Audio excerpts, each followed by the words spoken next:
Hello, hello, everybody. Listen, this is Alan the Bishop. You're on Take It to the Throne. It's Friday night, December 4th. I almost forgot what month it was. I got a couple of guests coming on tonight, and I'm starting a little bit early, but I got some guests coming on, man. Listen, you guys are going to have the greatest time on this show tonight. We're going to talk about some really cool things, some excellent things, and I want you to get your Bibles out.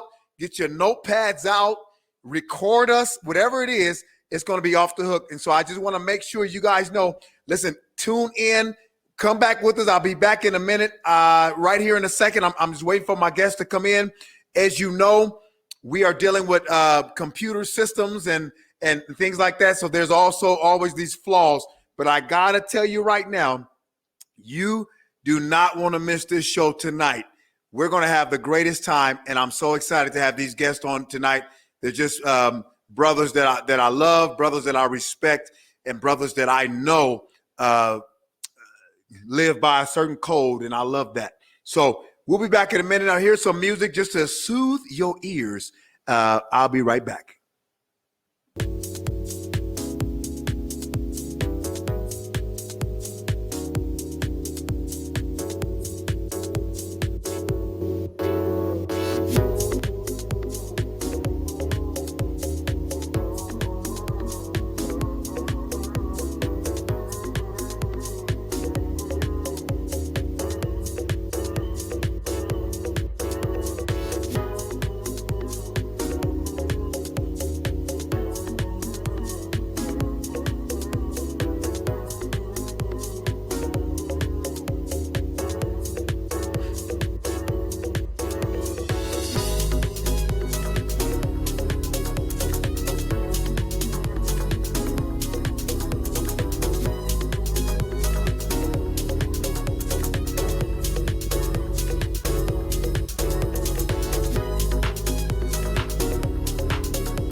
What's up? What's up? What's up? Listen, you're going to take it to the throne tonight. I'm your host, Alan the Bishop. And listen, we got some good co-hosts coming in tonight, some great guests tonight. And I think I have one on right now. Brian, are you with me? I am here. Can you hear me? Oh, man, I can hear you perfectly.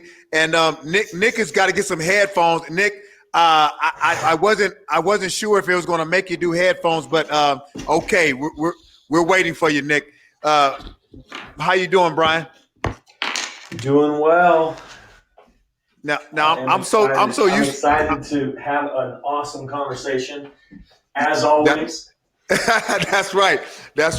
And before these other guys get on, we're gonna wait for Pete, and I know Nick is getting some headphones, but. Brian, I'm normally call you Pastor Brian. I mean, that's just it was always Pastor in front of Brian. It was all it was. But how you doing these days? Oh man, just blessed. It's kind of ironic in this time. I think in this midst of what's been happening this year with 2020, some people things have gotten better. Some people, things have gotten worse, but I can say I'm blessed because things have gotten better, and I'm just fortunate in that way. And so, looking forward to not only with things that have happened in 2020 to be able to help people, but just be a resource for people. That's what I'm hoping to be. Okay, awesome. It looks like I have Nick on. Nick, are you on?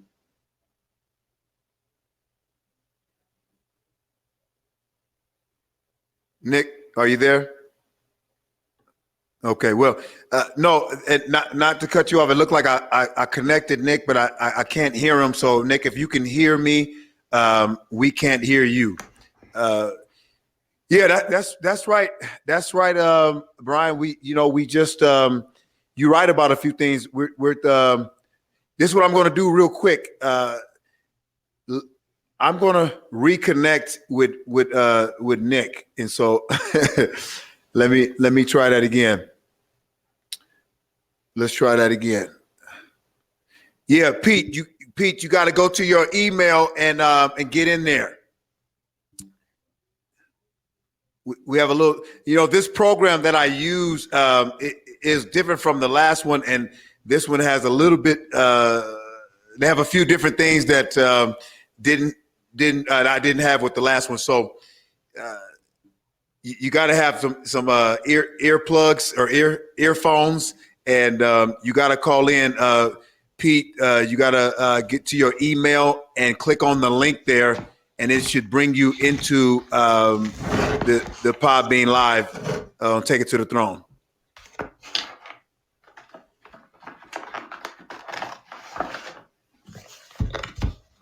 So while we're getting started here in a minute, we just heard from Brian and okay. Let me resend Nick real quick. Let me resend you the email and then go through the email. Brian, did you have any problems doing that? No. Once you click it on the email, the first one that you sent didn't work, and then the second one that you sent actually just came right in. And then on the app, it says call in with like a little chair symbol. You got to hit that green round chair. Okay, I'm gonna send another email to Nick real fast. But while I'm doing that, 2020 has been a situation to where, like you said, some people saying it's getting worse. Some people say it is getting better. Let me see some here. Let me see if this works. Yeah, I'm here. Nick, you here? Yes. Got him. Okay. Got him. Cool. Okay, good. Can you hear me? Good. Yeah. All right. I'm here. What's up, I can fellas? hear you. What's going on? Nick, Pastor Nick, I seen your email. I'm like, got to call you Pastor Nick then. So you don't got to call me that, man. You can call me. You ain't got to you call know me how it that, is. man. People say, we'll get off the call and people will say, oh, you disrespected Nick by not calling him Pastor. Oh, man. And you call Brian just regular Brian, You can call me Nick, man. It's all good.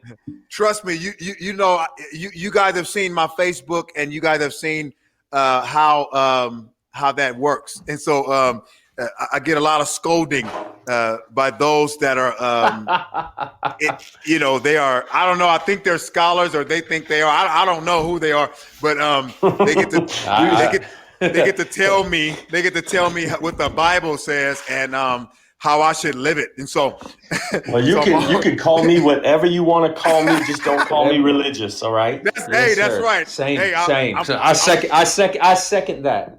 And I third that. I'm with that. And now all we got to do is let's try to get Pete in. And so if Pete can hear me, Pete, go ahead and go to your email and click right in. Nick, how did you get in? Did you go with the email? Yeah, I went with the email, and then once you click in, you got to hit that, like Brian was saying, that call, one of those green seats there. Just click on whatever available one is there, and then call in, and then it'll connect you. Oh, I think he is connected now. Actually. Pete, are you here? Yeah, I'm not sure. Can you guys hear me? I Yes, can sir. hear you. Yeah, that's what I'm talking about. That's what I'm talking about. Okay. It's a party now. Yes, it is. We've got a party. I'm gonna call you guys my Code Blue team, if that's okay. Okay. That's fine. Because Code Blue, we got and this is something this is something like a dream of mine. I've been wanting to get you fine gentlemen on the show. As the show is moving along, I would love to have you guys on and be a part of what I'm doing. If you guys are not too busy, because I value you guys' wisdom. I value your faith, and I value as brothers. And so just wanted to let you guys know that number one. there's going to be a lot of people that's going to be listening to this show tonight. They're going to be listening to it tomorrow. They're going to be hearing the words. And I just want to make sure that we give the people what they need to hear.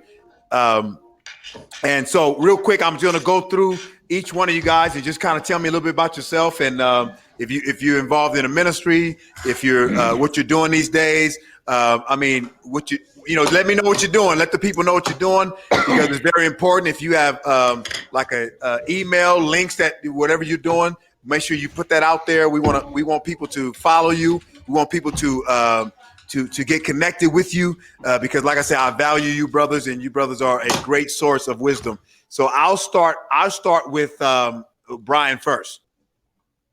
All right. Brian Baldwin here. I want to say it was 12 years that I was in full-time ministry as a pastor. Took time to just really invest into people around me. I really cared about making people the best versions of themselves.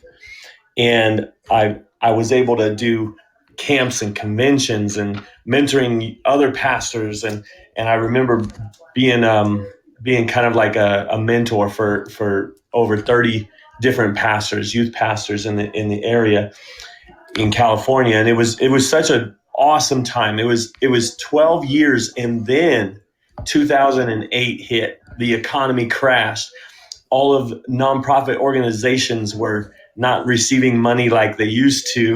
and it was like, you can still be a pastor. We just can't pay you. And I have 5 kids. My lovely wife and I have 5 kids. And I was like, well, I want to do ministry, but I don't know if I could do it for free.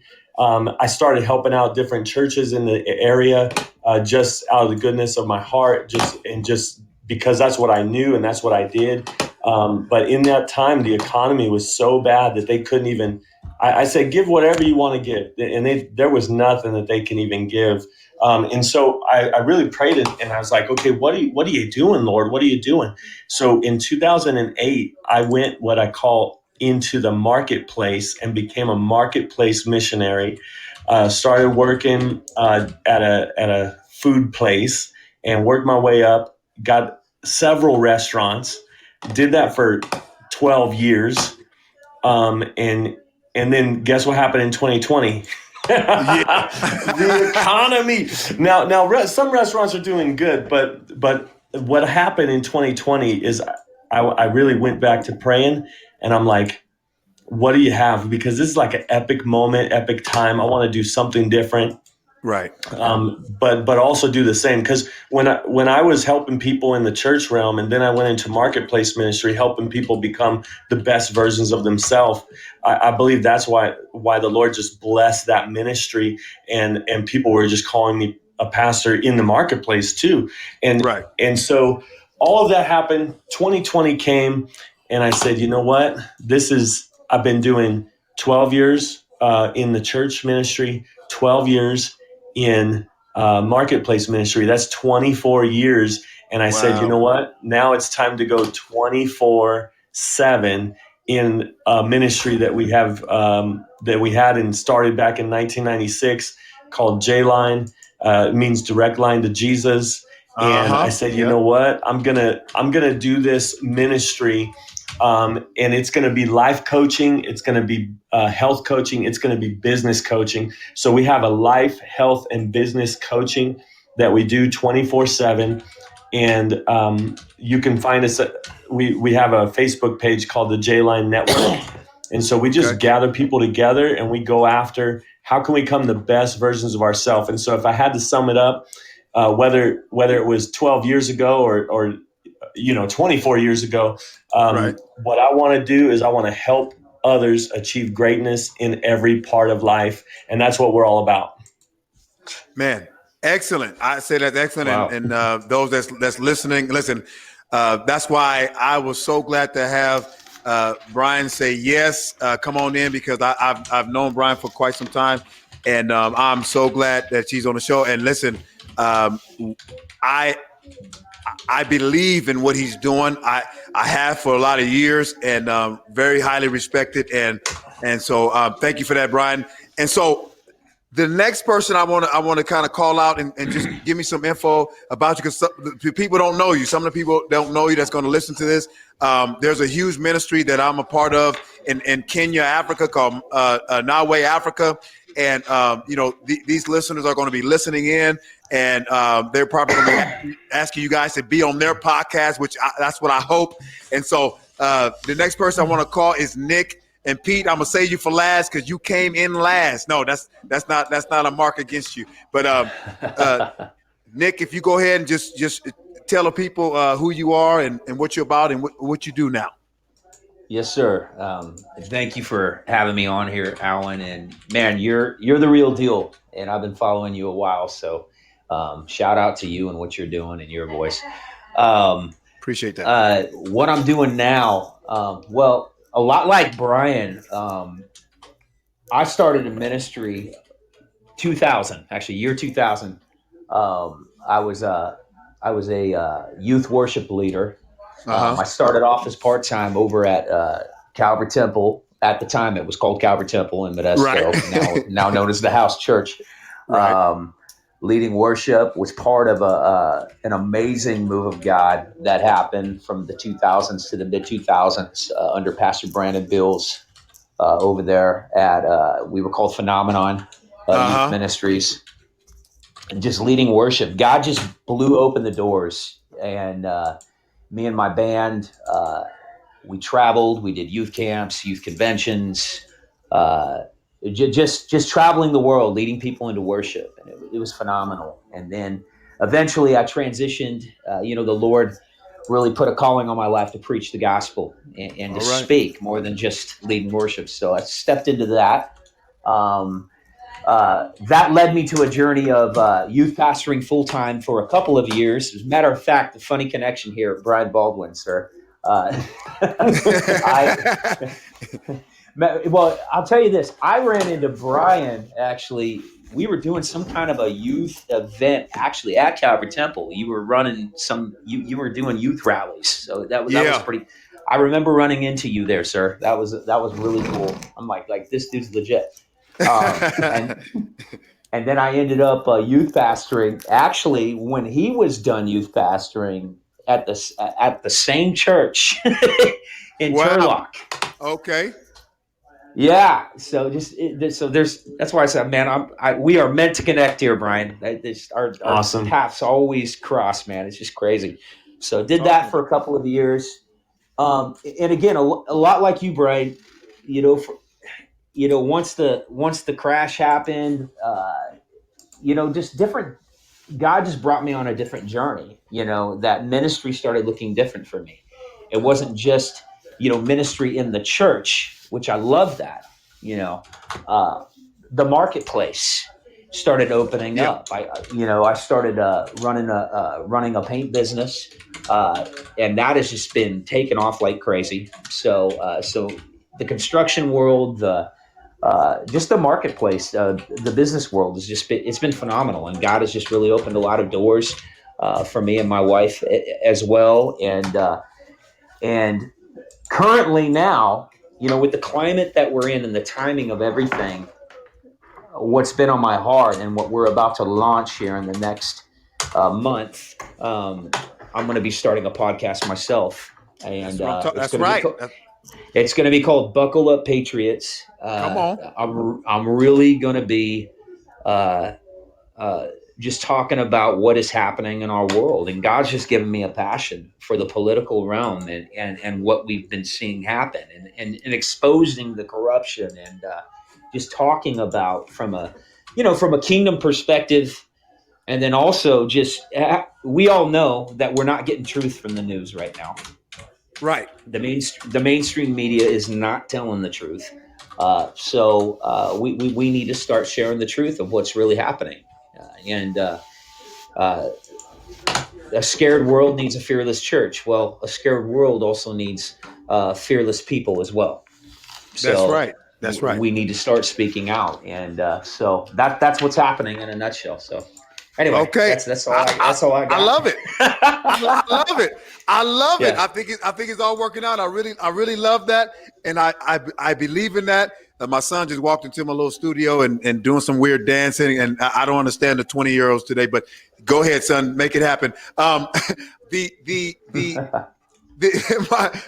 last but not least, brother Pete Vidalis, are you still there? Yeah, I'm here. Can You you know, guys hear me? I can hear you. Sweet. Can So you tell me about yourself? Tell the audience about yourself, who you are, and what you're doing these days. Because as you know, I follow you, and all you guys, I follow you, and I mean, I'm a stalker. I stalk your pages to see what you say, so I can post it. So go ahead. that's awesome. For me, just my story just goes. When I was 13 years old, my dad died. I got jumped into a gang, and I lived that gang lifestyle. As a young Hispanic, like I actually started kind of hating the police and started hating the country by the age of 21. I went to prison. There was a Bible in there. I started reading it. A year and a half later, the Holy Spirit touched me, and I've never been the same. Wow. And I got out. When I got out in 2000, I didn't follow God, though, for 2 years. Went to a church, gave my life to Christ. A couple months after that, I got called to youth ministry. I've always been a person who actually has a regular, like a secular job, but I just volunteer like a gang of my time because, Christ is King, Jesus is Lord. I love him. So I want to serve him and I want to help, reach people. So like the other two gentlemen, I got called to youth ministry. We had a really great time over there, 12 years. We had 250 passenger buses. We started a bus ministry. We started going into the housing, the public housing, the apartments, just preaching to kids at the park. I would literally walk up to the park. There'd be like 10 students, little gangbangers. And I'll pick up anybody, those skaters, anybody, I don't care. Try to reach everyone. But I am from a gang. I was from a gangbanger community, so I was targeting them as well. Right. So I would just start preaching to them and they would just get on the bus. And our church was always packed out with young people hearing the gospel. I did that for 12 years. We used to do filming. We used to film them, take pictures with them.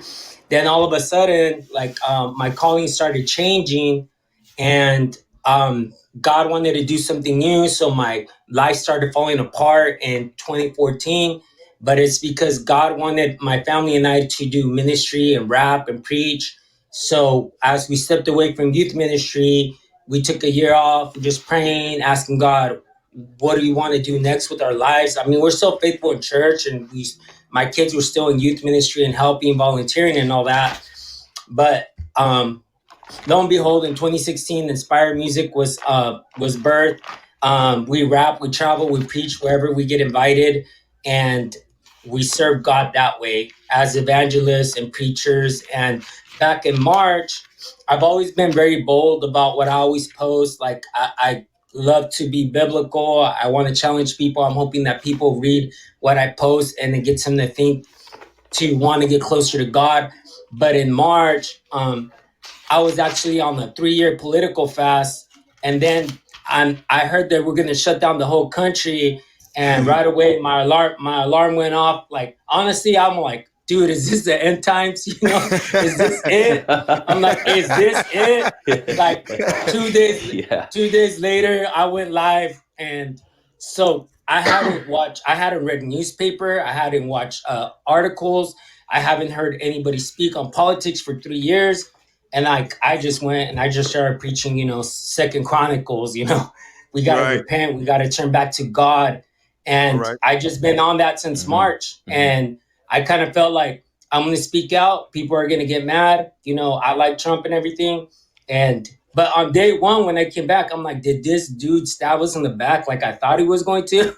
But after hearing him, because I hadn't heard him politics for 3 years. So I'm like, oh my gosh, my gut feeling was right. I did vote for him. I felt prompted to vote for him. I didn't want to vote for him, but on the day of, I felt prompted. Then I went on the fast for 3 years. And then when all that went down, but I kept hearing him speak. Like one day he was talking about hydroxychloroquine at the beginning. Right. And I'm like, this guy's pointing towards therapeutics while everybody else wants to vaccinate us. Right. I'm like, this guy is for us. and like I just started posting about him and all the good things he was doing, and just like a lot of people inboxed me, a lot of people unfriended me and stuff, but a lot more people followed me, and a lot of people Come on. inboxed me and just tell me thank you so much for what you're doing. So I'm good with that. All right. That's where I'm at right now. I serve at my local church as well. I love that, Pete, and I know that. And I know that, and it's amazing hearing all you guys speak about what's going on. And is everybody okay? Yes, sir. Yeah, we're good. Okay, yeah, okay.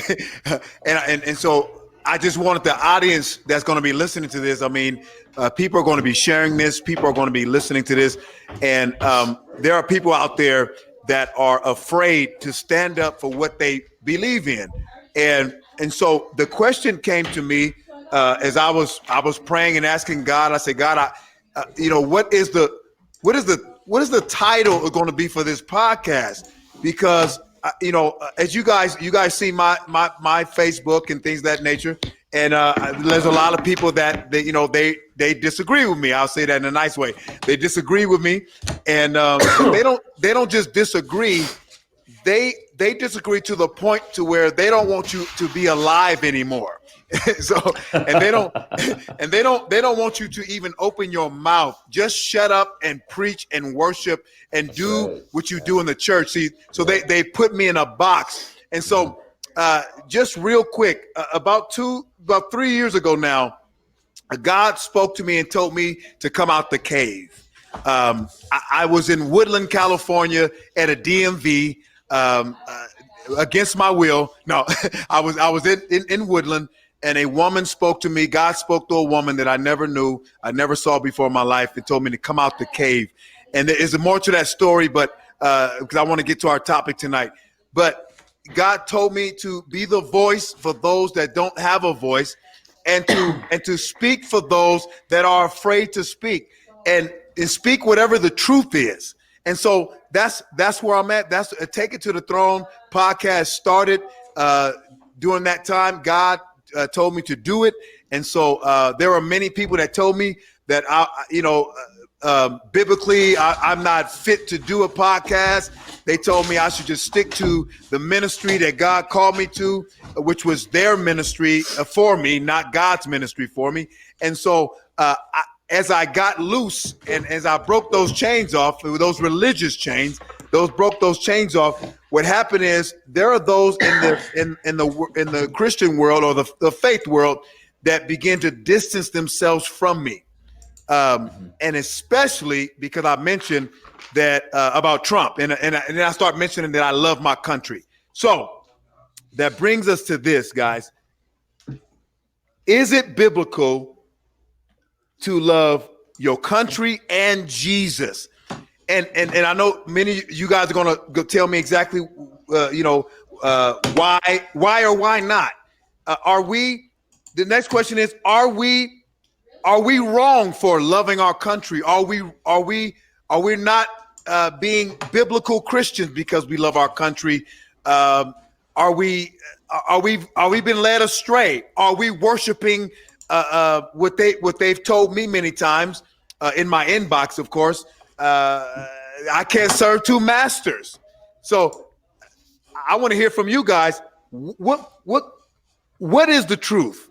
Is it biblical, or should we just love Jesus and hate the country? Or what should we do? Anybody can jump in. That is yeah, go ahead. I'll go ahead and start off. Okay, go ahead. I mean, look, Jesus loved the world, right? So if we are the nature of God, if we are who Jesus is, we need to love the country. We need to love the city. It's like any pastor that has a heart for a city, correct? Right. You love the city that you're ministering in. You love the people in it. I love this country. And, if people think that it's unbiblical, then they better ask a lot of the forefathers that were drawing up the Constitution. Many of them were actually pastors and ministers themselves. So I think that we've got to get out of the emotional responses, and we need to get down to the facts. Okay. You know, Jesus loved Israel. Right. That would be just like telling Jesus, you know, you can't love Israel. You know, Right. he loved his country. Yeah, And he had a passion for it. And what did he say? If you bless, right, those that bless Israel, right, those Right. that bless, Wow. you know, will be Okay. blessed. So, Okay. you know, and here's the thing: for you to hate the country that you live in, you know, it just, to me, it's just ungrateful. You know, we live in the best. I mean, people don't realize how blessed we are to live in the United States of America, where we have Amen the to that. freedom to worship God, where we have the freedom to assemble. I know a lot of it right now is being infringed upon, but I mean, for me, it just boggles my mind, and Yeah. I think that comes out of an emotional, whatever is being fed, cognitive dissonance. For those that don't know what that is, you know, I Right. think what they've been fed by the media, what they've been fed by and I'm just going to say it like it is, by the woke pastors, the new, you know, progressive way of thinking. You know, we getting deep. We getting deep now. yeah. I think that's it's coming from that perspective, and Okay. but it's not a biblical perspective. It's an emotional. It's emotional. So anyway, that's Okay. just my take on that. Okay. Brian, what say you? Wow. Well, you know, when I think of, I mean, I love that. I love that Jesus sees Jerusalem. He falls to his knees crying and Yes. saying, "Oh, how I wanted to gather you." Oh, and just Right. weeping over the city. And when I think of America, I mean, we're talking about America. We came, when it comes to churches, I mean, we came from a state-ran church over in England, right? And when we Right. came over here, we said, you know what? We want to be a free church. We want to be where the state isn't going to tell us what to do, how to do it. Yeah. And so we come to America, and we establish this. We dedicate this land. We dedicate, you know, everything that we do. And I'm saying we because we gotta get out of this them. Like it was Right. them that said that. It was them that did that. If you're American, we did this, right? I Right. wasn't alive then, but I'm still in on it. You know, because Right. I'm born into it. You know, and so. And there are some people that aren't born into it, and they go through years and years to become a citizen. And ironically, they know a lot more about America than the people that were born here anyway. Right. But that's a Right. whole side thing. So when I'm thinking that we did all this, we dedicated this land for, and you know, there's all these controversy. Yeah, well, you took the land, and you know, God. I mean, even you know, Abraham. God says, "I'm going to give you this land," Right. and he took the land. Okay, That's right. and I'm not saying necessarily that that God said, "Go to this American land and take it." But I Right. remember reading that when they came, they said, "This land will be dedicated to spread the gospel to the ends of the earth." Right. And there are many different people that would be natives. That wouldn't know Jesus and wouldn't know the gospel if America wasn't formed, and then from America being sent to the rest of the world too, just the gospel. So when I think of America, I mean there is the reason why we came, and we wanted to have this land and this country dedicated to God, and so if we dedicated this land to God, this country to God. But we don't love it. All right. Okay. I'm just saying.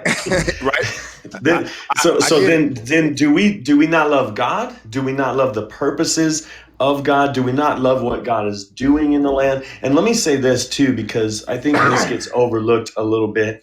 But you know, John 15, Jesus is talking, And there's this, everybody knows this verse probably, but John 15:13, he says, greater love has no one than this, that someone lay down their life for their friends. And Jesus was talking about himself, like he's like giving him an example of how he's going to lay down his life. But what about the people that laid down their life for you and I to have the freedoms that we have right now? And for us to not love our country and love our flag, Right. And people have died for the freedoms that we have. I mean, what is that? Like, it's just like, it's almost like saying, Jesus, I know you died for my sin, but I don't really like that. I don't really need that. I don't really, And so I think a true love of country comes from a true love of God. I mean, Pete was talking about 2 Chronicles 7:14. If my people, which are called by my name, will humble themselves and pray, turn from their wicked ways, seek my face, right? Then what will he do? He will heal the land. So it's all about. Okay. Oh, come on. All right. I'm gonna stop right there. That's I'm gonna deep. stop right there. That's deep. That's deep. Mhm. Listen, Yep. we Yep. getting deep. We Pete, what say you? Brian just mentioned Chronicles. What say you? Yeah. About the love of this land and the love of Christ? I mean, like I was saying before, like my mom and dad, they came here from Mexico. My Mhm. mom, she couldn't even feed her kids because they got married twice. They were both widowed. Right. And my mom was a single parent. She had a lot of kids. She couldn't even feed them. She was Wow. a very poor country. I wrote about that before. I got a lot of Hispanics mad at me. Like, what do you mean we're from a poor country? And I'm thinking, like, I've been there. I've been there, bro. Like, I love Mexico too. God loves Mexico, but they came over here and everything. My dad, he taught me what a great country this was. Wow. I stopped believing that for a while. Uh-huh. But he I'll just say it straight up. One day he told me, I must have been like 8, 9. He said it like this in Spanish. He said, son, the white man, he's a good person. If you break down and you get a flat tire, more than likely he'll pull over and change your tire. And I think he was describing the Good Samaritan to me, but Wow. I wasn't Christian back I see. then. Uh-huh. And so, I got into the brown pride and all that, like I was saying, and I started hating this country and all that. But when I got arrested, I started reading the Bible. Right. And I read in Genesis 12:3, I think one of the brothers said, I will bless those who bless you. I will curse them who curse you. Uh-huh. And in you, all the families of the earth shall be blessed. So God chose Israel. I started connecting how Israel and America were like basically like Genesis, and Israel and Abraham is like the Old Testament version. Israel is God's chosen people. And then I started seeing the similarities in how Uh-huh. America was birthed. And I was like, oh my God, like this is a Christian nation. Right. I Mhm. changed my whole view about this country in that prison cell. And another scripture, one of the brothers quoted as well was, I think, I don't know if they did this one, but blessed is the nation whose God is the Lord, the people he has chosen as his own inheritance, and it's Uh-huh. like, when I read that scripture in the cell, I was like, there's only one country like this in the whole planet, and it's the United States of America, Right. and the other one is Israel, but they're God's chosen people, but they were chosen by God, and this country actually chose to put its foundation about the Jewish and Bible, the Jewish and Bible God, Right. Jesus. Uh-huh. And it changed my view, right? So I totally love this country. Like, I'm thankful for this country. Like, I pray for this country, and I hope that we keep it, we start moving back towards God. It's looking pretty bad right now. But my job as a Christian is to love this country and to pray for people's eyes to be open, because it's almost, I hate to use the word dumb, but it's like, how can you root against your own country? Like, You can use that word. You can use that word, brother. It's okay. If we have a weak military, we're gonna get invaded. Right. If we're not going up in space no more. I still remember when I was a kid, Ronald Reagan and the space program, and that was the Star Wars program. I don't know why I liked him when I was little. I would pay attention. I don't know how little I was. I was pretty small, but he did that because we can get invaded through like nukes through space, you know? And then Right. we get a president that takes away NASA. And it's like, I'm thinking, okay, our founding, like the brothers were saying, the Mayflower came over here, the Pilgrims, because they were being persecuted, and everything about this country points to Jesus. Does God love China? Yes. Does God love Cuba? Yes. But this nation and Israel are special, two beacons of light. That's what I got out of my time in 1998, 99 in a prison cell. And that opened up my eyes to pray for this country and to love this country. So I think it is very biblical to be pro-America. All right. Well, man, some great stories. It looks like we have some good interactions here, but I gotta say, then what is wrong? Why do people, and we may know this, but I just want to get this out there. We're talking about our country. We're talking about Jesus. Now this is something I want to bring up. And if you guys agree with me or not, I don't think that, because I've been blamed. What's the word I'm looking for? I've been Accused. accused. There it is. That's the word. You already know the word. I've been accused of worshiping President Trump and worshiping America. You guys know I'm black, and so I'm worshiping a country that killed my ancestors and things of that nature. Okay, so we gonna get deep into that tonight.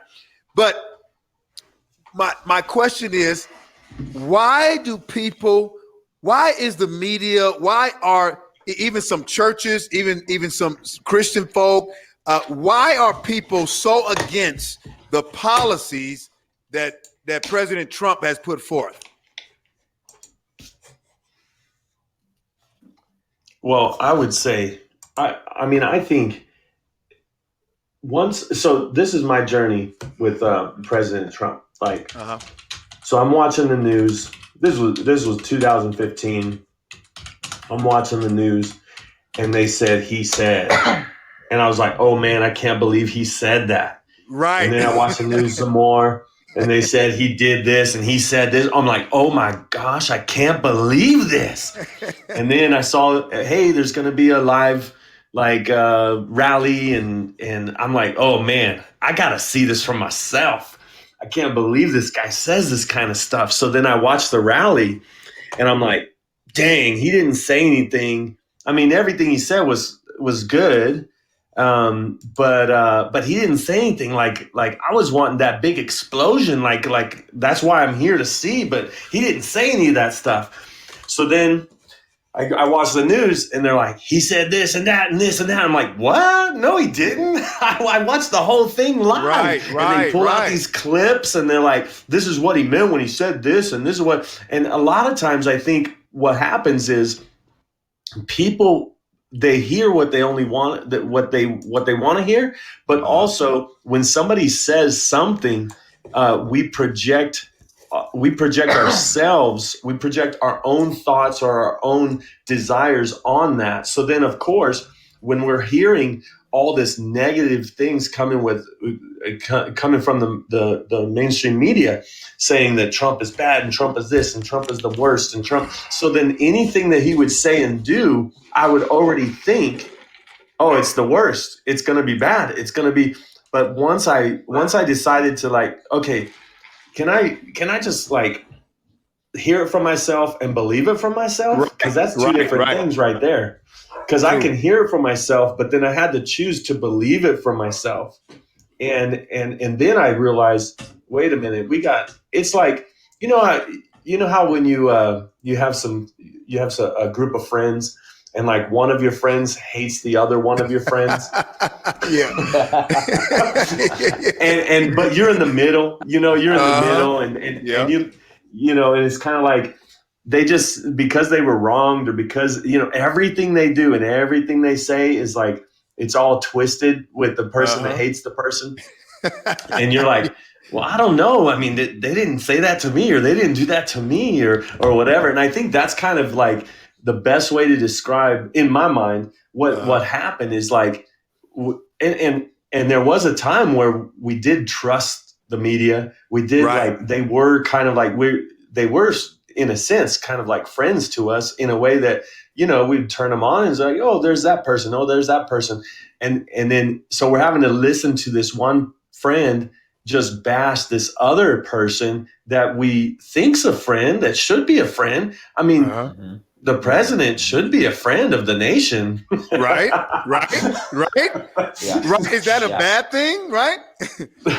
and I'll just end with this, but you know, you know, you see all these memes out there, and Mhm. you know, President Trump comes in with like no like experience, you know, Right. and he's like fixing things, I would think, but people that have been there for years, they're blaming him for all the mess ups that has been happening for years. So it's Right. kind of like it's Yeah. different because he wasn't in charge the whole time until he ran and got elected. So if there's any problems, I was thinking in this time, if there's any problems, it couldn't have come from him. Right. That's what my thought was, and I'm like, Right. why are they Right. saying all these problems are from him because he just got there? And then of course he's just in my mind, I just saw him fixing things, one thing after another, fixing, making things better, and Yes. and then. So I'm like, oh, this is going to be so awesome. Now they'll change their tune because he did that, Yeah. and that's way better than what it was before. And then I Right. turn on the news, and they're like, I can't believe he did that. And I'm like, wait a minute, I don't understand. And so talk about a 4-year journey of just watching. I mean, man, just watching one of your friends, somebody you thought was a friend, totally lie to your face about everything about somebody else. That's no, you're right, Brian. That's absolutely right. That's funny too. At the same time, because I'm thinking to myself, you know, the same situation. It's kind of like, well, I have this question for Nick. I was thinking about something. Yes, Nick, sir. Different question. Yes. When did you like Trump? And I'm gonna let you answer. This is, and I'm gonna tell you when I like Trump. Now, most people that's going to hear this, if they're hearing this, they're going to accuse me. They're going to scold me. That's okay. I'm all right with that. I like, and I'm gonna tell you, I like the way President Trump addresses everything. So, I listen. I know people. Oh, Alan, you're a minister. You supposed to be against what he says. I said, well, Right, you got people right. in your family that's worse at speaking and the way they talk, and you just coddle them along. So, you know, why not the president, right? I like the president. I like Trump's tone. I like what he says. And they call that, Nick, they call that, somebody help me out. It's the testosterone. What they call it? Doggone it. What's the word I'm looking for? They call it, well, I guess you being a man. They call it toxic, though. Toxic. Yeah, they call it toxic. It's toxic to stand up there. Yeah, masculinity. It's toxic That's to right. get up there and say, Misogynist. you ain't doing, that's it. Yeah. And so that's when I started liking Trump. And so I had a lot of women tell me, Alan, you are a racist, white supremacist, fascist, masculine punk. That's what they call me. Points. Right. Yeah. They told me that, and I even had pastors message me and say, Alan, I didn't know you voted for Trump. I'm going to unfriend you on all my social media accounts. I am disappointed in you. And people that I've known for a long time that I preached the gospel with, and I thought, really? That's when I knew I was supposed to support Trump. So, Nick, when did you know you liked Trump and that you was going to support Trump because he supports America? I'll tell you this. I was following Trump during The Apprentice. I mean, I loved that show. Me too. Loved his style. I loved his attitude. And I can remember there were times and this was before he even considered running, you would watch him in some interviews and he would talk about America. And he would talk about the horrible policies. I mean, he was calling people out back then. I mean, I remember when he was talking about the deal with China, the TPP. Right. And this was before he even considered running. but he was Right. saying like we're getting ripped off as a country. This is what we need to be doing. He was talking even about the war in Iraq and how that was getting dealt with. And man, I remember just sitting there watching him, and I'm like, this guy would make an amazing president. We need somebody like this running our country. Right. Like, I'm tired of the politicians. Straight I'm up. tired of and let's just be honest. A lot of these politicians, they were put into place by a deep state cabal. Now, that's something deep that we can go into. That's Right. for a whole nother podcast. We can talk about. That's a whole nother subject. And we will have that talk. Yeah, and people have got to realize that, so when Trump starts talking about America first, something just resonated with me. And I'll tell you, the second that he went down that elevator in Trump Tower and he made that announcement, I mean, you won't believe the joy that leaped inside of me. I was like, all I said was, buckle up. This is going to be the greatest show that we've ever seen. Right. This guy is going to come into Washington and he's going to mess things up in a good way. Right. That needs to be messed up. Now, what really, made me hardcore for Trump is the moment he said, and this is, I think, when the alarms started going off in Washington. And I'm talking about the alarms of the deep state satanic cabal. Right. Started getting scared, is when he said the word, I'm going to drain the swamp. The moment he said that, I'm like, here we go. That was a rally call. This is going to be good. I think that's when everybody realized, like the deep state, which back then we didn't even know there was a deep state. Right. It was just like we think there's a deep. But back then, what happened was that's when they realized, oh, he's not on our side. Right. Exactly. Right. Because everybody loved him. Everybody loved him. Everybody did. And they were even saying, everybody. go run for president. You should be president. Oprah's like, you should be president someday. Right. He said, I'll do it if it gets bad. If it gets really bad, then I'll do it. Yeah. Yeah. Well, here's what happened. I think again, that was my love for Trump, but I think why people, the hatred and the vitriol from the media, from Hollywood, from the elite in Washington came from a place of Trump threatened their comfortability of corruption is what happened. And, President Trump, he rubbed shoulders with all these people. Hollywood loved him. The African-American community loved him as well. Absolutely. He got an NAACP award. Oh, yeah. He took pictures with Rosa Parks and Muhammad Ali. They presented the award to him. And all of a sudden, when they find out, oh, he's not on our corrupt side. So now what we need to do is we need to create a narrative. And that's where the media comes in, of course, which people need to realize that the media is being weaponized by something much darker and much sinister that's giving them their marching orders and their talking points. 100%. So here we go. So the media creates a narrative. What happens? You tell a lie to people and continue to tell the lie. People will believe the lie. It becomes a manipulative. It's basically, I call it Satan's frequency. I like that. It's Satan's frequency. The media is the prophets of Baal. Yeah. And they're releasing false information, and people are buying it hook, line, and sinker if we don't have our radars tuned, right? That means, that's why, our thinking, we have to be tuned into what God's doing. And that's where we have to turn Satan's frequency off and start listening and seeing beyond what's being told to us. And Trump challenged that. He challenged that from the beginning, and they're doing everything they can to preserve their control. And this is what this all comes down to. I think this comes down to the deep state control of this country, controlling the people, controlling our prosperity, and big government, and taking away from the people. They've been doing what people don't realize. This is not a new thing.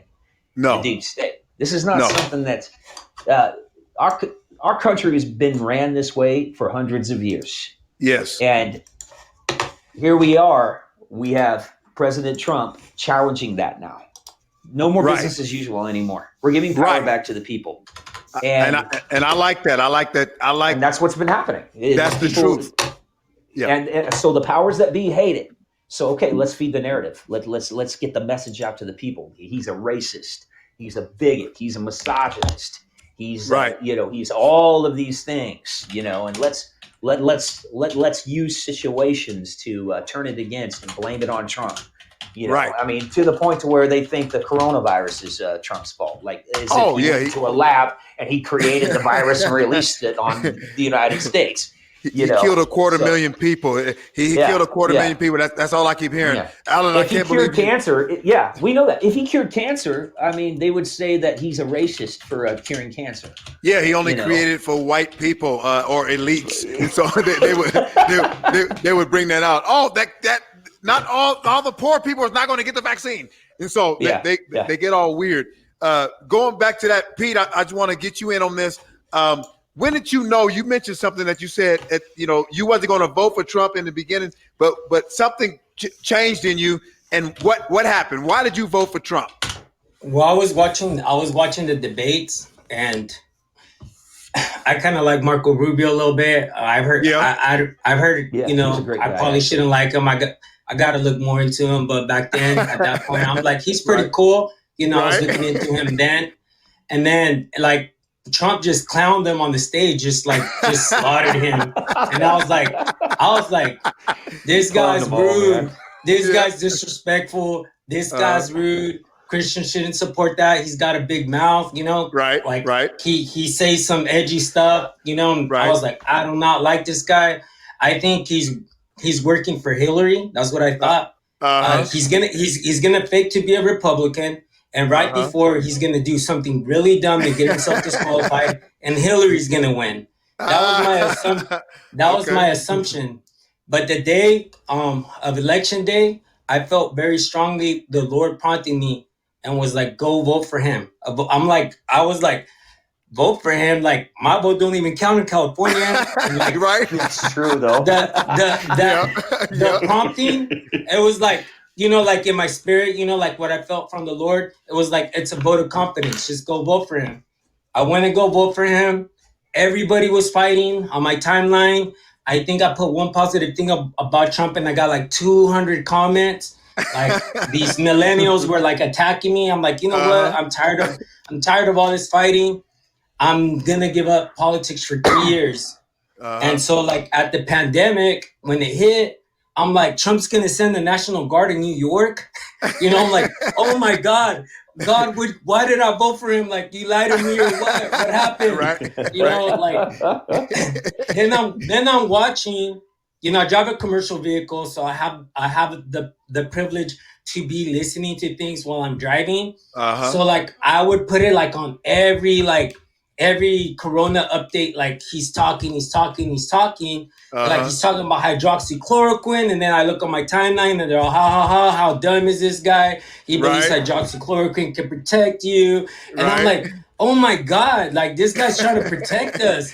And like I started backtracking and seeing how he was bringing prayer back into schools, and like I'm like, this guy loves God, Right. I'm like, right. oh my God. Like actually, like you were saying earlier, like they accuse you of worshiping Trump.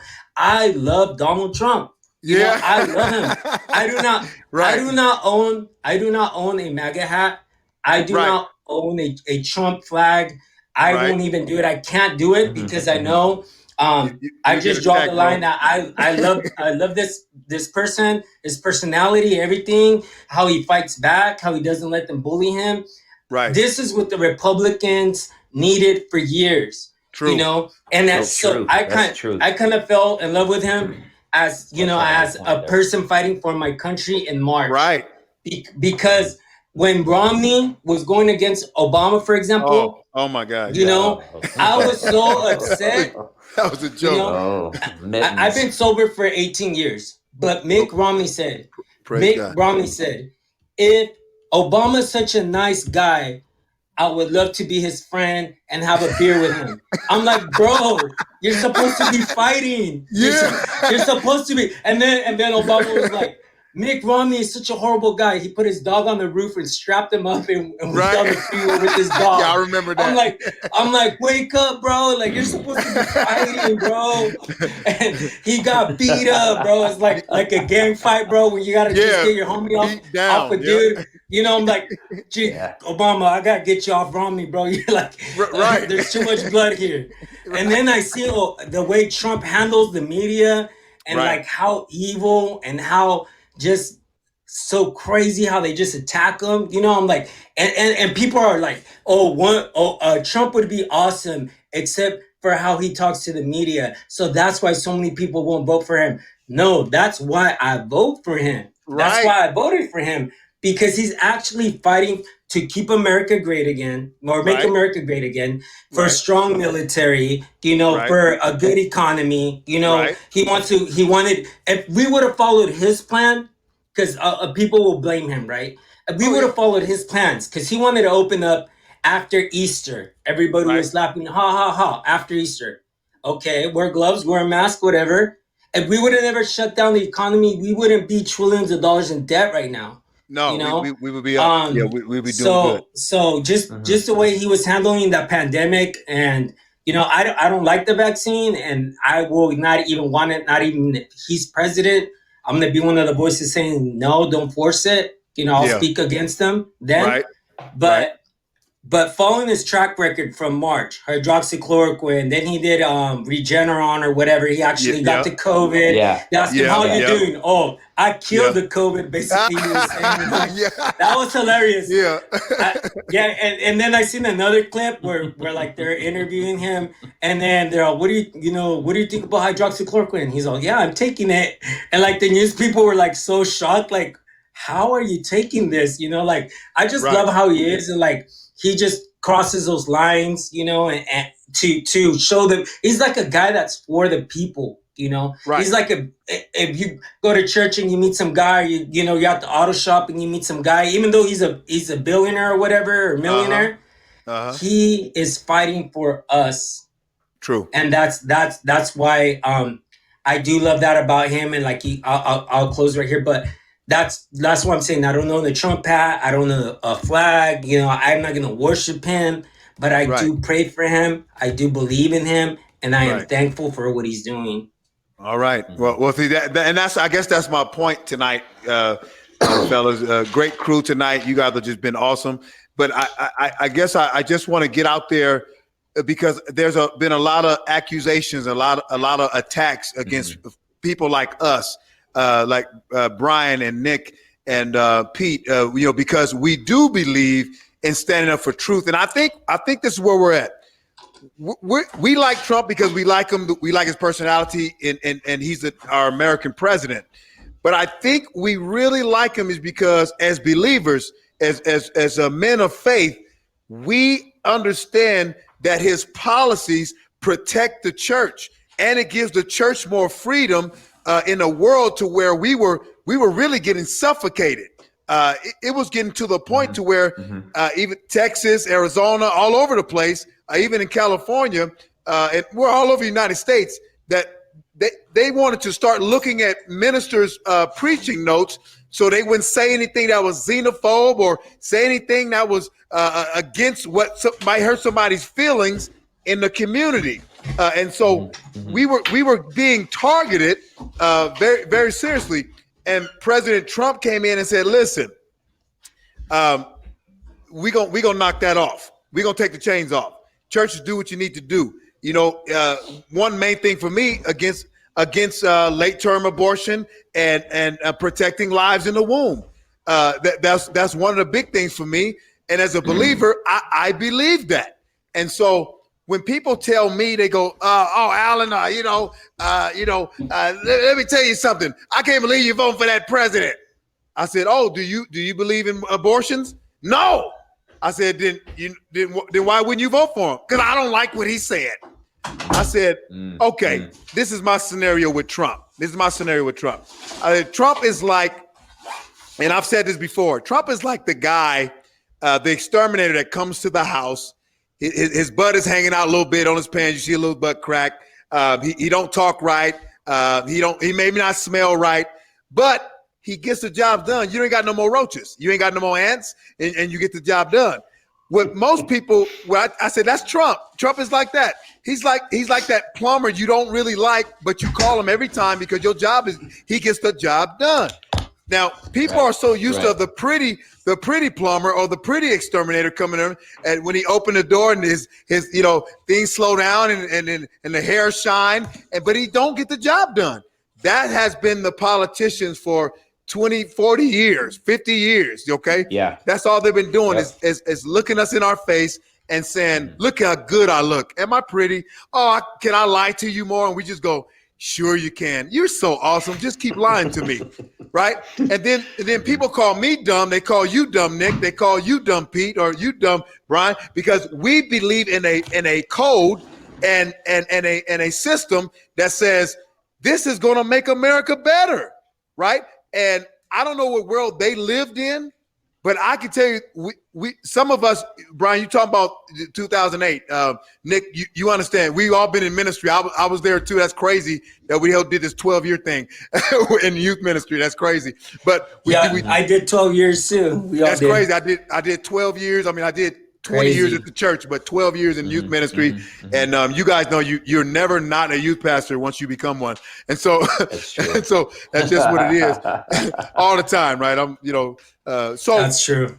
So I guess what I'm saying is tonight, guys, that I think we're going to have a part 2 of this. If you guys are down with that, Absolutely. have a part 2 and really get into some other things because, like I said, the question came up: is it biblical to love your country and love Jesus? And I think I really believe that you guys have done that. You guys have really laid that out there, and I think that when we really think about it, those that are telling us that we need to hate our president and hate our country but love Jesus, I believe that they've been being misled. Because as you guys know in the scripture, right, even if Trump was the most evilest person, we don't know, right? Didn't God use kings that was evil? Didn't he use them to bless Israel? Did that happen? I mean, if I recall it, because there's Bible scholars on Facebook that know all the Bible, and they just assume that they know that's not true. And I said, well, I don't know if you read it, but that's it. Didn't God use kings to bless the nation? I mean, he used the king to bless Joseph, right, in Egypt, correct? Nebuchadnezzar. I mean, look at Daniel, look at the prophets. God used kings to bless the nation. And so if Trump is not what we would call 100% Christian, and I don't even know where that term came from, but it's out there. And so, because I've never met 100% Christian. I don't know what that is, but but people tell me Trump is not 100% Christian. I'm like, was he like 90% or 80? What is the rest, right? Right. And Good I've been point, called man. that because I follow Trump and I love America. I'm pro-America, God, family, country. They told me that I'm not 100% Christian too, and that I'm not woke. Nick, that's the word. That's out there. These woke ministers, ministry. Yeah, that's because we're not woke. We're awake. that's right. It, right. Big right. difference. Big difference. Yeah. That's a good point right there. Yeah. Real quick, Alan. Go ahead. You said something that just really, about the personality of Trump. Yeah. I watched people, have dialogue with me, and I watched conversations even happen on threads on Facebook. People in the church, they would say his personality is so horrible.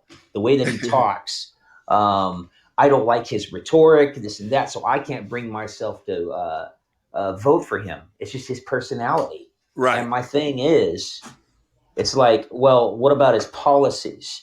Because here's what I would like to know. What is it about Joe Biden's policies that makes you want to vote for him? And they can't even come up with it. But here's the thing that's non-negotiable. And this is the thing I'm going to say to the people in the church and some of you Christians that did vote for Biden. Straight up. Abortion should be non-negotiable. Right. Amen. The death of children should not be negotiable. Legalizing pedophilia should not be negotiable. because you Come don't on. like a personality. So Amen. when you Come vote, on. even though he may have a better, maybe he's polished like a politician. Well, I don't know though. The way Joe Biden, I mean, that poor guy. But anyway, Hey, but I'm praying for that guy. my main point is, Uh-huh. it's you vote for a guy like Biden, you come into partnership with whatever they stand for. If you Amen. come into agreement with everything, oh no, well I'm anti-abortion, but I'm so no. You come into agreement with that. I may not like Trump's personality. Well, if you don't like Right. Trump's personality, you sure as heck ain't gonna like King David's personality either. Right. You're not gonna like. What about Jehu? Right. Come King on. Cyrus. Come on. Those guys were not very polished personalities at all. No. But yet God used them mightily, and they brought Right. blessing, they brought prosperity, they brought That's true. righteousness, and they took care of Well, corruption. and they actually disqualify their argument when they say I can't get myself to vote for him because of the way he is or whatever, because Yeah. like if they're qualified to make that decision, like they're the judge and the jury, right? And Right. the thing is all of us are disqualified. Right. So yeah, God can use anybody. He could use a donkey. If he could use a Right. jackass, he could use me, right? That's right. Come on. 100%. And Come That'll on. preach. That'll preach, sir. But All the thing is that was King James Yeah, that's version it. right Hey, there. I like the King Yeah. James version. I love the King I'm cool James. with it. Yes, sir. But people, it's funny how qualified they become in sharing their disagreements. Like all of a sudden they're an expert on policy, or they're an expert on character, or they're it's like yes, our vote is very, very important. But I think people that what they're trying to do is they're trying to have like 100 checklists, 100 steps. If somebody could get through all of these hoops, then I'll vote Right. for them. Right.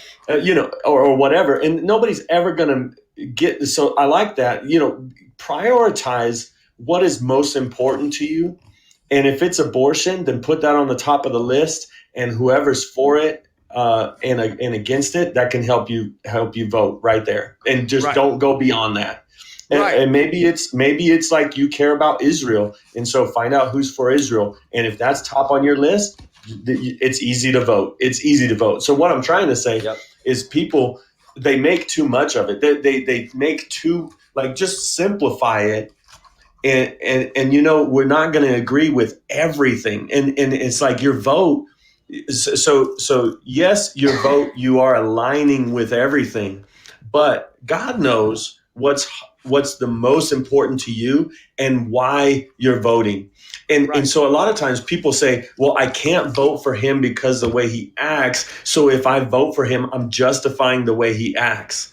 It's like, no, True. You're accountable for Right. you. Right. And Right. you're accountable for judging the way he acts. Right. See, Yep. see that's just the issue there. And guys, we're gonna wrap this thing up, and then we're gonna do a part 2 of this. But and then I'm gonna give each of you guys 30 seconds. I got one last question, at least 30 seconds of this question I'm gonna ask you. That's the big issue there for me is and I'm gonna end with this question, but for the life of me, I don't understand why we have to pick, or we have to choose a side. Okay, I was in Montana, as you guys know. I don't live in California anymore, but I was in Montana for about 6 or 7 months, and I went to a Black Lives Matter rally, and it was All Lives Matter, Black Lives Matter, and as I was there. And I want to be the voice of truth, not for Black Lives Matter or All Lives Matter, but I wanted to find out what exactly was people thinking. Do they know the truth? Why are you even out here? Do you even know what's going on? And as I was talking to both sides, I talked to folks that had AR-15s and bulletproof vests on that was patriots. And I talked to people that, fellas that had makeup on and skirts and high heels and saying Black Lives Matter. And I didn't tell anybody where I stood. I just allowed people to just judge me just by looking at me. Like you said, Brian, people just, assume that you are because that's what they assume. And so I'm standing there and I'm going to say the story, but I'm standing there and they wanted to give me a sign. One girl said, "You got to put a mask on. You're a spreader. You're spreading the coronavirus." I said, I don't believe in masks. And so I'm walking through the crowd. And that's on the Black Lives Matter side. It was like 1,000 people. And so then they want to give me a sign. Hey, put the sign up, Black Lives Matter. And they was coming up to me and I was like, yeah, I was just trying to, and I had my little phone and I was recording. And I noticed, I began to notice how everybody was brainwashed based on whatever the leader was saying. Everybody was mimicking it. They was repeating it. And it reminded me of the media. And so I went over there and I went to the other side. The other side of people was talking about freedom. And hey, man, I love those people over there. I'm so glad those people over there. I want to talk to those people in the Black Lives Matter group because I want them to know I love them. I don't hate them. And the media is lying to them. And at this one point, fellas, I was between a SWAT team, All Lives Matter or Patriot Group, and then the Black Lives Matter organization. And the Black Lives Matter organization starts screaming at me on the other side, "You're on the wrong side. You're on the wrong side. You're on the wrong side." And I said, "No, I'm not. I'm on God's side." And then they start booing, boo, boo, right? They were booing me. Then the Patriots got in and they started going crazy. They started trying to protect me. SWAT came, the police came in, some fights broke out. It was crazy, right? And so I tried to talk with, and I'm gonna end with the story, and then I'm gonna ask you guys this question. I tried to talk with some of the younger generation that was in Black Lives Matter. That they live in Montana, and I went to approach them because I wanted to talk to them about what they know, and I wanted to talk to them about truth, just truth, and the biblical stuff was going to come out, but I wanted to just speak to them about truth. Why do they believe what they believe?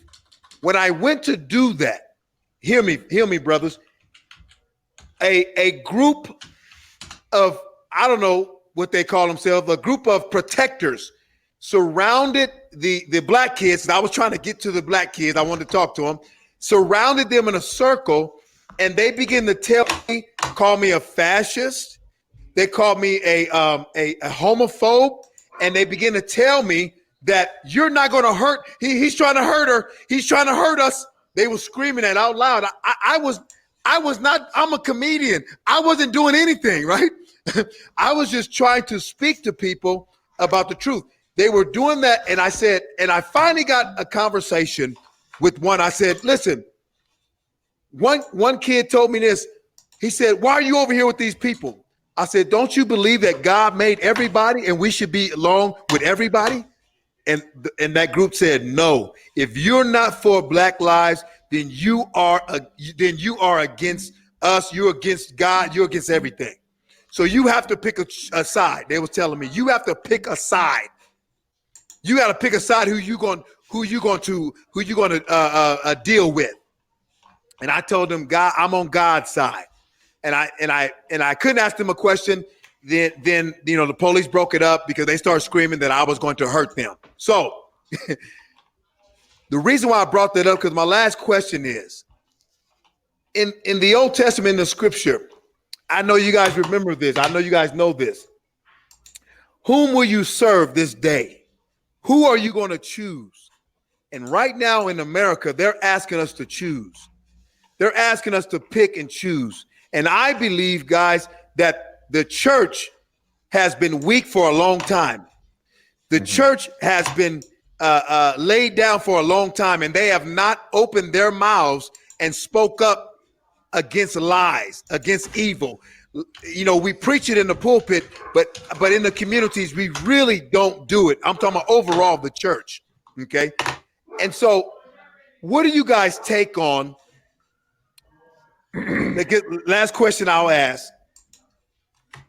what should we choose, and what should we do as believers moving forward on this journey of loving our country, but we love Jesus too? What side should we choose as believers? Talking to the audience out there. Well, we should choose the side of what's the heart of God. And the heart of God is for righteousness. It's for truth. Okay. It's for the things that are not of Him. I mean, what you see happening now with this new generation that are they're calling evil good. Right. And good evil. Right. So to choose, freedom, love for our country, for what it stands for, is choosing God. It's choosing the heart of God. It's choosing to gather, as a church. I mean, I'm seeing all these churches just shutting down and just giving in to these unconstitutional mandates. Right. I feel, how can I put this? I think the reason why we got to the point where they've legalized late-term abortion is because we've allowed compromise in the church over the years. Because we have said nothing, and because we have not gotten involved in politics, is why the things are happening that are happening right now. Because we have kept our mouths shut. Right. It is us being silent. Right? What did I think Benjamin Franklin had a saying that was, he says that evil will abound when strong men don't do nothing. Wow. Yeah. And we are people of God. We've got the Spirit of Jesus Christ that is inside of us. We got that resurrection power. We need to walk in strength. We need to take a stand for righteousness. That's what it just comes down to. Right. And us not standing and us wanting to be neutral and wanting to not offend this new culture of wokeness and sensitivity and whatever, this progressive stuff, it really is weakening the church. And we're supposed to be a beacon of light during this time, and it's high time that we do that. So I hear you. We got to open up our churches. We got to stand strong against what's evil. So I appreciate that, Nick. Sorry, I went over 30 seconds. No, it's good. No, it's good. Listen, we're all preachers, so 30 seconds is like what? You know what I'm saying? But we got to put a time on it, right? That's just what it is. Matter of fact, my family don't even want me to pray for the meal because it gets cold. So we wait on that. Pete, where do we go from here? What side should we choose? What's our message to those that we talk to every day? What's our message, and what side should we be choosing? Well, for me, no matter what happens, I'm going to be preaching the gospel. I'm still going to be preaching Romans chapter 1. Marriage is one man, one woman. Sexuality is one man and one woman. I'm just going to keep preaching the truth, as prompted and led by God. I'm not just going to go and say things just to say them. But when God tells me to say something, I'm going to do it. And in March, I actually kind of felt like we're about to lose this country. Right. So I can't tell what pastors, I can tell pastors across America what to do. If I were them, I would be probably telling people to vote for Trump, because imagine if all the conservative pastors in America were telling the people the truth and what's coming if you don't vote for him. It would have been too hard for them to cheat. He had a big win, but it would have been even bigger. Right. But when, on social media, who do I see speaking truth? People like us. You don't see, I love pastors and everything, but I don't see pastors talking about the mark of the beast or government control. I don't see that. But in March, all I could do is what I can do. And I just felt like I'm going to speak truth. I'm going to say everything. If it does get crazy, we're the type of guys that'll come get us. Right. I'm ready to meet Jesus. I'm ready to meet Jesus, man. That's right. Now without a fight, though. Yeah. So my strategy is, honestly, is that I hope that Trump they overturn it, and that sometimes I fast. I'm praying. The corruption is definitely there. the cheating and the lying is definitely there. Oh yeah. But if we Yep. win, we have 4 years to use our social media to Mhm. wake people up Right. and Right. to teach them like Tim Scott. Like Right. I'll screen record him. Like I'm gonna screen record him and I'm just gonna put him in groups. Cause Right. like not too long ago, he basically almost preached a message about how he wrote a bill, but the Democrats didn't support him. You know, all Right. the woke people, what they want, you know, Yep. like no more chokeholds, no more knees on the neck. Right. You know, all Right. these great benefits for Right. Hispanics and blacks. Right. And who stopped them? The The Democrats. Democrats. And Yeah. I bet you Mhm. 99% of Latinos and blacks don't Uh-huh. even know Tim Scott. Don't They even don't. know what he said. Nope. So if we can do like little clips or like your podcast, like little messages, and then try to encourage others, like who cares who's grows more and who doesn't, but Right. let's get the word out, you Right. know, about the values, about voting and stuff like that. But if we lose, I think it's gonna get pretty bad. But I guess that's probably for a different podcast. But I'm still gonna, Yo, I'm still that's gonna part two. preach. Yeah. Yeah, In that- 2007, I Uh-huh. think 2008, I preached a message. I brought a change to the youth group, and I started talking about these topics back Right. then. And I Right. was like, they're gonna change the definition of marriage. They're gonna Yep. try to come arrest pastors. They're Yep. gonna change the laws and use them to come against us. And Right. lo and behold, 2020, you see it happening. You know. So I'm That's still, right. I'm still on that. I'm still on that same. That's me. That's who I am. And I don't want to. You know. I hope we preach in 4 years of blessings and freedom and liberty. Right, You know. I right. hope we get to do that. And I'm already kind of like in my spirit telling God, if He does take it, God, I'm gonna preach hardcore still. Right. I'm gonna try to win people, try to get Right. people to repent, try to get people Uh-huh. in your kingdom, Right. whether he wins or loses. But if he loses, y'all might have to put some money on my commissary, man. Hey, we gonna have a jailhouse church like Paul did, because I'll be in there with you. And so, Okay. they'll be like hook me up on my PayPal, man. But Yeah. we that's just what it is. Pete, thank you for that, and I appreciate you. Brian, I'm gonna give you the last word here, and what should we choose as Christians? And I've seen you in ministry for a long time, Brian, and I know J-Line, and listen, I've supported you for many years and believed in the ministry and what God has called you. One of the first winter camps that we did was called Spirit Move. I'll never forget that. Still got the T-shirt, and so and just so you know, and Brian, I just want you to get the last word here as far as what are we. As an overall believers, the church, the overall church in America, where does the line draw? What side are we picking, and what should we do as the church in America today? All right, man, that's a loaded question. But before I answer is. that, I want to say thank you, man. Thank you for doing this. Thank you, Nick, Pete, for being on here. This is awesome. Thank you for everybody that's listened. This is great. Let me say this, and I do have a video. I do have a YouTube channel called the J-Line Network, and you Okay. can go there. And I have this video, and it's called "There's Three Sides to Every Coin." I think it's something to that effect. Now, the thing is, if you had a coin in your hand, you flip a coin. Everybody always says choose a side, heads or tails. But Right. how many know there's three sides to a coin? Ooh. And that's the edge. The edge of the Wow. coin is another side. And if you live life on the edge, you have a unique perspective because you're able to see and understand both sides and then make a choice.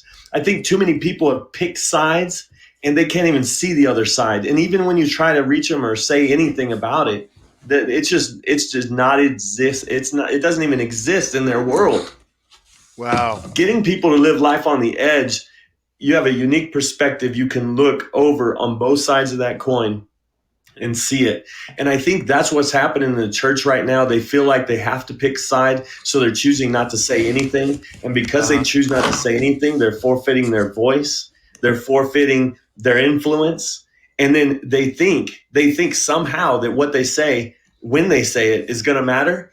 It's time to speak up now. not after the fact. You ever see some people and they're like, hey, I've been meaning to tell you all this stuff. And it's like, well, yeah, I wish you would have told me that like 2 years ago, Right. and that's the thing. They're going to say too little, too late. And so I would say live life on the edge, get involved in the conversation and understand both sides. It's not about arguing. It's about understanding each other. I totally Good. agree with that. And then we're gonna end here, guys, in a minute. And just I agree with that. And I've had talks with my very far left liberal friends. Matter of fact, I got about 10 friends in California that's very so far liberal. They voted for Trump in California this last one because they were just so sick and tired of seeing him being attacked. And so what we're looking at is something that, like you said, right? If we don't, if I understand what a liberal mind says. I understand what a conservative mind says, and we have to understand both because I've saw Nick, I've saw Brian, I saw Pete, I've seen y'all post, and people will go in on you, and we don't go in on them. We're trying to understand what they're saying, and they're trying to attack, and so that's why I said, where do we draw the line? Do we just, because what they want us to do is just shut up and back down and say, you know what, you're right. You're right. But the minute you say, no, that's not right, let's talk about the truth. They don't have any substance. They don't have a truth. And so they're angry at you. Like my older brother. My older brother didn't talk to me for 2 years because I voted for Trump. I didn't even know that. I just knew he wasn't calling me. He hated me. You know what I'm saying? He's have a different faith, but he did not like me because of that. And so things like that, was going on. And I just want to say to you guys, I know we must speak the truth and we have to speak it in love and we have to speak it, in all these different arenas, but we have to speak it. We have to stand up and we can't lay down and let people walk all over us because the Bible tells us not to let the enemy walk all over us in the scripture. And I'm not going to let politicians do it. We're not going to let any leaders do it. We're not going to let anybody do it when it comes to the truth. And just like you guys, I am now a conspiracy theorist. I'm weird now. I'm unorthodox. I've lost my mind, which I've. You're had just a some truth past- seeker, not a conspiracy Yeah. theorist. Oh, see, You're- and that's what they. You're a man that's of right. God. That's right, You're and a man that's of what they God. say. It's called say, discernment. Right. And see, we've forgotten that, right? We forgot we can say that. So I want to say to you guys, this is an honor, and it's just an honor to have you guys on the show. And we're going to do a part 2 of this, and I'll contact you guys, see when you guys are all available. And so we're going to, be doing this a lot if you guys don't mind. Just talking about Absolutely. certain issues. I'm gonna call you my code blue team because that's the emergency. We got to get on and talk to the people. And so Let's go. and so you guys are my code blue team. And so without further ado, I just want to say once again, thank you. And I appreciate you guys, and God bless the ministries that you guys have, and may God grow us. And I know God has spoken to me about, putting together a ministry in the future, and I'll explain that to you guys later on. But I just want to support you guys. You guys let me know, email me, text me, whatever it is, and so I can support you guys. And like I said, just Yes, thank you sir. for being Thank on the you. show. And Nick, thank you very much. So Yes, sir. Brian, Pleasure thank you. being here, and man. Thank you. And Pete, thank you so much. You guys have taken the time out, and I believe tonight we spoke some truth. And get ready for the answers. Okay. This is going to go Yes, to the sir. world, so we're going to see that. And you guys keep doing what you're doing. And like I said, I support you, and I've been praying for you. And God bless you guys. And I hope to see you guys again soon. You Thanks, bless. man. Let's do it anytime. Thank Let's you do for it. everything. Any- This was Okay. awesome. All right. All right. God bless you guys, and I will see you guys next time. Yes, sir. Bye. Right on. All right. Bye.